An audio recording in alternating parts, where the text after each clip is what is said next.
is a tough one. The only quarterback ever to win MVP and miss the playoffs in the same season's got to go a ways back. The answer is Johnny Unitas in 1967. The Colts went 11-1-2 that year, but missed the playoffs on a tiebreaker in the old Coastal Division. Baltimore. Shefty and I actually may have covered that, Yeah, exactly. that game. Okay, let's play either or, looking ahead to some of the better matchups on Sunday. Panthers-Packers. D. Wood, who's more impactful in this game, McCaffrey or Rodgers? Ooh, like any other time, I would go with the quarterback. But, man, Christian McCaffrey has just been unreal. The dude is accounting for 46% of the offense. Adrian Peterson in his MVP year only accounted for 43. That's the type of year Christian McCaffrey is having. Absolutely. Next, either or goes to Cardinals-Bucks. Shefty, battle of number one pick quarterbacks. Who you got? Kyler Murray, Jameis Winston? Listen, I like Jameis Winston, but we've seen some uneven performances. So I'm going to go with Kyler Murray with what he's shown in his first year. He's got the Cardinals 3 wins so far. They seem relevant. They seem exciting. They seem like a new age kind of quarterback. I like Kyler Murray. I think he's got a bright future. He's brought hope to the desert, and I'm going to go with him over Jameis Winston. Next, Vikings-Cowboys Sunday night. Strong running attacks on both sides. Acho, who's got the bigger night ahead, Cook or Elliott? Yo, Dalvin Cook, because Dalvin Cook is a bad man. Leads the NFL in rushing yards. Top 10 in the NFL in rushing yards per carry. Zeke has been good, but after holding out for all that money, he's still got that Cabo sluggishness on him. So I'm going with Dalvin Cook. Yeah, he himself said he hasn't played up to his own standards, he being Zeke. Finally, staying in that game, quarterback position. Nick, who you got, Cousins or Dak? I mean, do you even have to ask? No. Obviously, you know my man Dak Prescott. He's been outstanding. This Cowboys offense has been impressive. Even through their losses, he had a 65 QBR, and they were 3rd in the league, I think, for offensive efficiency. He's been really good so far this season. And Kirk Cousins, though he's been great through in a stretch, he's been really bad at times also. Okay, so of course we set that one up for the president of the Dak Prescott fan club sitting next to me over here. And Dominic, let me bring that out to the rest of the table. I'll turn to you first, because this is an interesting quarterback battle on Sunday night. Cousins straight up for Dak Prescott. Which team doesn't do it? Vikings, obviously. Yeah, Vikings not doing You go Dak over Cousins. Absolutely. Like, name me an impactful game that Kirk Cousins has won. Kind of hard to do. It's right, exactly. Like, he's a stat stuffer. He's a stat stuffer, but I can't think of impactful games. I mean, I got a couple impactful games. This 3-game winning streak. We're not going to act like that didn't happen. But, Greeny, I'm going to take Dak, because Dak can run the ball. Dak can light it up through the air on occasion. Kirk Cousins, he going to give you yards, but I do need a couple more wins than just that little 3-4 game win streak. Of course you take Dak. You're not stupid. Like, it's not even close. Dak Prescott led playoff game-winning drives. Like, he's a good quarterback. He went toe-to-toe with Aaron Rodgers as a rookie and scored 17 points in the 4th quarter in a game that they lost because Aaron Rodgers is a god. You out here talking like Dak is like Johnny Unitas or something. Like, I mean, my gosh. I'm getting nauseated with your Dak Prescott. I mean, my goodness. You want Dak Prescott or Johnny Unitas? Answer the question. I'll take Dak Prescott. Shefty, let me come to you on this, because it feels like for the first, 4 or 5 weeks of the season, Dak Prescott's contract was the number one topic, and I feel like no one has mentioned it now in about a month. What's going on with that? Where does that thing going to net out? Well, actually, Mort mentioned on Sunday that he thinks the sides have gotten a little closer, but again, think back to September when Jerry Jones said a deal was imminent, and it is now November 7th, and we don't have a deal. I don't think that's close to happening. I think Dak Prescott is going to ride it out this year. I think he's going to play through the season without a contract.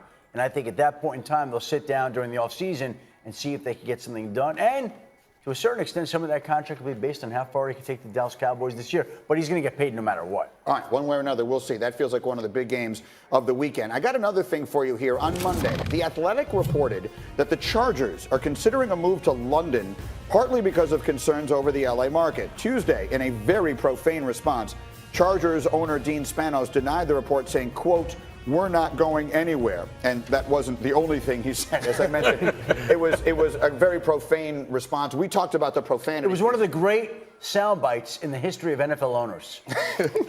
Jerry Jones has 1, 2, and 3 on that list, and I guess Dean can get 4? Well, let me ask you, because you mentioned to us in our meeting this morning, there was something unique that came out of this. Well, what's interesting is obviously the team has denied this at every step of the way. And it went so far as to have the general manager, Tom Telesco, who really doesn't speak to the team very often, go and speak to the team on Tuesday to tell them all these rumors going around about the Chargers moving to London are not true. They're staying in Los Angeles.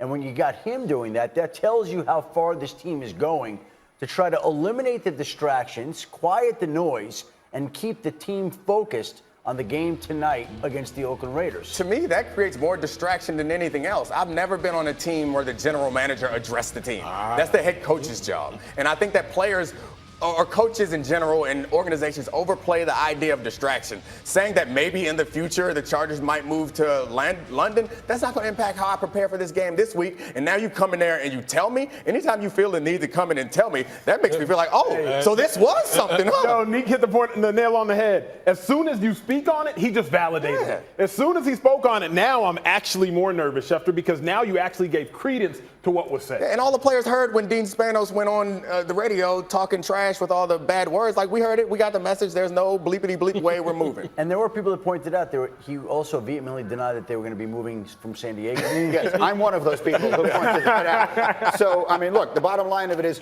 I don't believe they're going to move to London. And maybe they will, maybe they won't. But they got a huge game to play tonight. I can't imagine any of the players on that team who are making their last ever trip to Oakland, which, by the way, is an old AFL rivalry. I mean, there's a lot of history involved in this game tonight, that any of them were going to be distracted for a team that might make an interesting second-half surge here. We'll see if that winds up being a factor. All right, one way or another, Sports Center tonight, 6 Eastern after PTI. Sage and Kevin inside John Gruden's plan to turn around the Raiders. Is the NBA sleeping on the Celtics? And Nick Saban reveals what it is about Tua that matters most. That's tonight, Sports Center on the ESPN and the ESPN app right after PTI.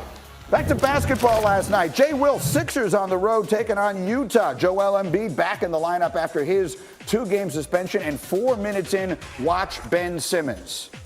Yeah, Ben Simmons strains that right shoulder, ends up having an issue, comes out of the game, does not play the entire second half. Yeah, he leaves the game with what they're describing as a sprain of the AC joint in the right shoulder. This obviously is something to keep an eye on. Second quarter, Sixers are up 6. Welcome back, Joel Embiid after a suspension.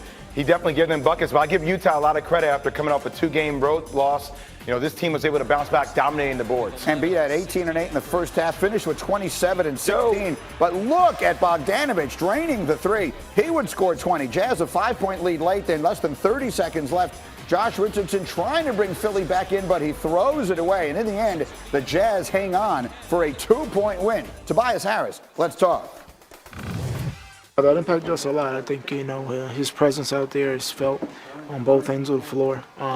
His ability to get in the paint and to create havoc, and just to have the team load up versus him was missed. Hopefully it's nothing too crazy. Hopefully he'll be okay for next game. But until then, we just have to have the next man up mentality and be ready. So, obviously, first and foremost, we hope that Simmons isn't seriously hurt. The last thing the NBA needs are any more injuries right now. That said, have you seen his game developing to that next step that many of us are hoping to see him get? Not yet, and I was expecting that. I told you this past season that I talked to Chris Johnson, his trainer, that I thought the jump shot was going to be coming around. Out of the 79 shots he's taken, only 1 shot, Greeny, has came outside the paint.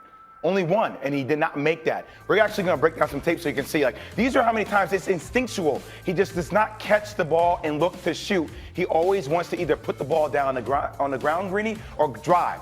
This should have been a shot there. He tries to pass it, for example. But on the next play, you're going to see right here, shot. Another time, shot. Does not shoot, decides to kick the ball out, turnover. It's instinctual. I feel like he needs to find a way to get to that point where if he catches and he's open, go right into your shot. He just wants to pound it or pass it, and his game needs to elevate in order for them to win the world championship. So that's really going to be my question, is what hangs in the balance? Because he's a very good player. He's an all-star player as the double threat that he currently is. But if you made himself a triple threat, it feels like he could become one of the 2 or 3 best players in the league. Facts, and the question comes down to who's going to be the go-to player for the 76ers when they need a shot in the clutch. Is that going to be Tobias Harris? Sometimes it looks like he's a little bit slow in getting his shot off. Josh Richardson, Joel Embiid, if they double the post, you need Ben Simmons to be that next level player to win the world championship. And again, most importantly, we'll keep an eye on the shoulder, and we'll pass along any further information as we get it. Meanwhile, we got a Friday matchup tonight. We can tip off your weekend on Friday. That's tomorrow night. ESPN and the ESPN app. We got Kevin Love leading the Cavs against Bradley Beal and the Wizards.